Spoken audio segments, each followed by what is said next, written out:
سلام، مسیح جسمانی هستم. همراهتونم با یک آموزش کاربردی کوتاه از نرم افزار اسکچاپ. خیلی مواقع پیش میاد که ما توی مدل سازیمون بر حسب حالا اون نیازی که در واقع از پروژه داریم میخوایم کوه و در واقع پستی و بلندی و یک سری ترین رو توی کارمون مدل سازی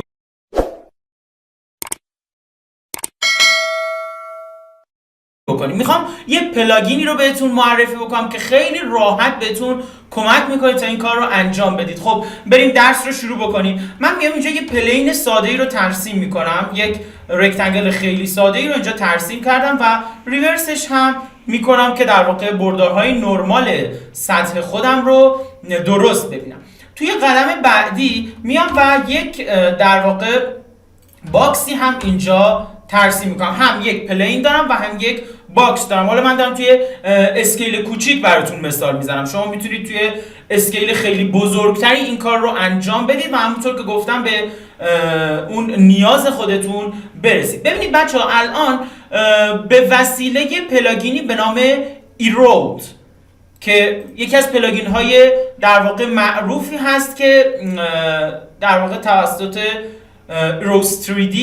ایروستری که یکی از نویسندگان در واقع پلاگین های اسکچاپ هست در واقع این پلاگین رو نوشته. بیاین با هم طریقه دانلودش هم ببینیم. اومدم به اکستنشن ورهاوس و اینجا میبینید که ایروس فراکتال ترین یه پلاگین فری هست که نیاز به هیچ کرکی هم نداره و میتونید به صورت فری دانلود بکنید. اینجا کافیه روی دکمه اینستال کلیک بکنید و پلاگین رو بگیرید. این هم اسم نویسنده و مشخصات ورژن پلاگین و غیره هست. خب حالا خیلی کاربای ساده است.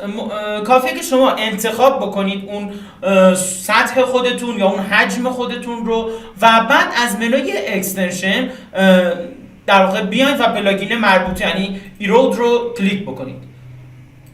یه پنجره کوچولو باز میشه که تنظیماتش هست فراکتال ایرود. ببینیم که کلا تنظیماتش به چه صورته.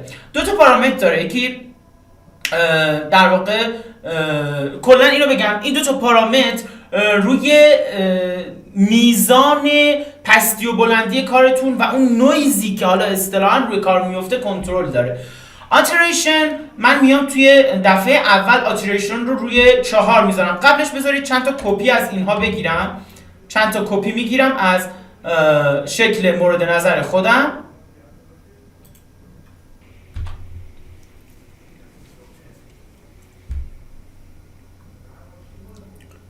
خب 3 تا از در واقع شکل مورد نظر خودم کپی گرفتم. حالا میایم و کارمون رو شروع میکنیم. توی مرحله اول میام اینها رو انتخابش میکنم، به طور کامل انتخابش میکنم و همونطور که دیدید از اکستنشن پلاگین مورد نظر خودم رو انتخاب میکنم، پلاگین ایرود رو. ببینید پارامتر آتریشن رو برای دفعه اول روی همین عدد دیفالتش یعنی عدد 2 و پوینتنسش رو هم روی نیم میذارم و اوکی میکنم. ببینید چه اتفاقی افتاد. اون نویز ایجاد شد اما خیلی در واقع درشته، خیلی بزرگه و خب ما همچین چیزی رو نمیخوایم. توی مرحله بعدی میام و در واقع این دفعه عدد آتریشن رو بیام اینجا پیدا کنم. یه خورده پلاگین های من زیاده. ایرود آتریشن رو میذارم روی 4 اوکی میکنم. ببینید که چه اتفاقی میفته و تفاوتش با دفعه قبل چیه. میبینید که توی این حالت در واقع خیلی اسکیل کوچیکتر شد. حالا اینجوری اگه بخوایم تشبیه بکنیم و نویزهایی که داریم به این صورته. و توی مرحله بعدی یعنی شکل آخر خودمون میام دوباره پلاگین رو انتخاب میکنم و میذارمش این دفعه روی عدد 6 و اوکی میکنم. خب ببینید یه اخطاری رو میده. من در واقع میخواستم به این مرحله برسیم. این اخطار داره میگه که اگه تو بیای و آتریشنت رو بیشتر از عدد 4 بذاری ممکنه که زمان زیادی طول بکشه تا اون پروسه انجام بشه. اوکی میکنی؟ خب هر چقدر که شما آتریشن رو بچه ببرید بالاتر، درسته از لحاظ کیفیتی کارتون بهتر میشه. اون در واقع حالا نویز ها، اون پستی و بلندی هایی که روی سطح ایجاد میشه خیلی بهتره، اما از لحاظ تایم زیادی رو میبره. حواستون باشه اگه سیستم خیلی قوی ندارید این کار رو انجام ندید.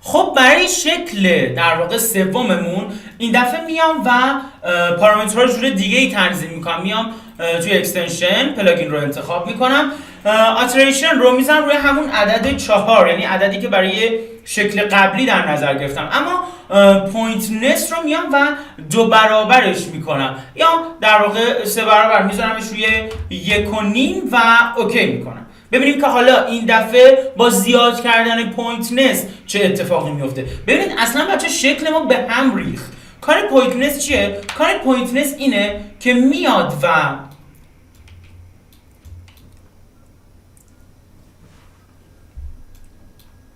خب بریم سراغ تنظیمات شکل سوم. برای شکل سوم میام دوباره انتخابش میکنم، میام توی اکستنشن پلاگین رو انتخاب میکنم و آتریشن رو روی همون عدد قبلی میذارم، یعنی عددی که برای شکل قبلیمون استفاده کردیم 4، و پوینتنس رو میام کمش میکنم، از روی عدد نیم میذارمش روی مثلا 0.2 و اوکی میکنم. ببینید بچه چه اتفاقی میفته. پوینتنس در واقع الان کامل متوجه میشید کارش چیه. پوینتنس روی اون برجستگی ها خیلی کار میکنه. نگاه کنید اینجا که پوینتنس ما نیم بود، بذارید من ویو رو بذارم روی شو هیدن جیومتری، اینجوری بهتر میبینید. توی این حالت که پوینتنس ما روی نیم بود، دارید میبینید که کار به چه صورتی در اومده و اون دفرم شدن چجوری اتفاق افتاده توی شکل ما. اما اینجا که من اومدم و پوینتنس رو گذاشتم روی 0.2، یعنی تقریبا نصفش کردم، میبینید که خیلی سطح ما اسموتر و نرمتر شده نسبت به حالتی که پوینتنس روی عدد نیم بود. امیدوارم این جلسه و این آموزش کوتاه براتون مفید واقع شده باشه. نظراتتون رو به هم بگید. اگر آموزش رایگان و محتوایی میخواید که میتونه بهتون کمک بکنه، برام کامنت یا دایرکت بکنید. همراهتون هستم تا آموزش بعدی. متشکرم و خدا نگهدار.